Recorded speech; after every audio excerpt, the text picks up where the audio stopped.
சகோதரர்களே, ஸல்லல்லாஹு அலைஹி வஸல்லம் நம்மிடம் சக்கராத்தில் கெஞ்சிய கடைசி வசியத் அந்த தொழுகை. அந்த தொழுகையாவது விட்டு விடாதீர்கள். ஏ முஸ்லிம்களே, யாரிடம் தொழுகை இல்லையோ அவரிடம் அல்லாஹ்வுடைய எந்த உதவியும் கிடையாது. ஸல்லல்லாஹு அலைஹி வஸல்லமுடைய காலத்தில் தொழாத ஒரு முஸ்லிம் இருக்கவில்லை. அப்படி இருந்திருந்தா ஒன்று அவர் பள்ளிக்கு வந்திருக்கணும், இல்லாட்டி அவரது கழுத்து போயிருக்கும். ஆனால் சகோதரர்களே, சிந்தித்து பாருங்கள், நம்மில் எத்தனை பேர் 15-20 வருடமாக ஜுமாவுக்கு மட்டும்தான் பள்ளியை காண்பது.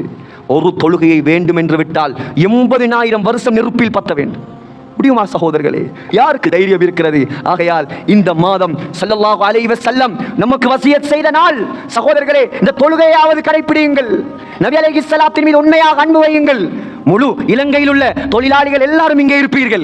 உங்களிடம் கேட்டுக்கொள்ள வேண்டிய ஒரே விடயம்தான், குறைந்தது உங்களுடைய சொந்த வாழ்க்கையில், உங்களுடைய குடும்பங்களில், உங்களுடைய மனைவிமார்களில், பிள்ளைகளில் குறைந்தது தொழுகையாவது ஏற்படுத்துங்கள். ஸல்லல்லாஹு அலைஹி வஸல்லமுடைய வசியத்தை நிறைவேற்றுங்கள். வாங்கு சத்தம் கேட்டால் கடைகளை மூடுங்கள், பள்ளிவாசலுக்கு விரைந்து வாருங்கள். அப்பயாவது அந்த ஸல்லல்லாஹு அலைஹி வஸல்லமுடைய ஆத்மாவுக்கு நிம்மதி கொடுங்கள்.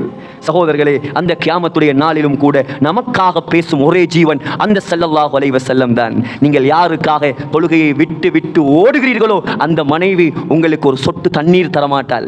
யாருக்காக உழைத்து உழைத்து கொட்டுகிறீர்களோ அந்த பிள்ளை உங்களுக்கு ஒரு சொட்டு தண்ணீர் தரமாட்டான். சகோதரர்களே, உங்களுக்கு தண்ணீர் கூட தரணும் அந்த நபிகள் நாயகம் தான். அந்த ஸல்லல்லாஹு அலைஹி வஸல்லமுக்கு முன்னால் தொழுகையோடு, ஈமானோடு, தாடியோடு, சுன்னத்தோடு வாருங்கள்.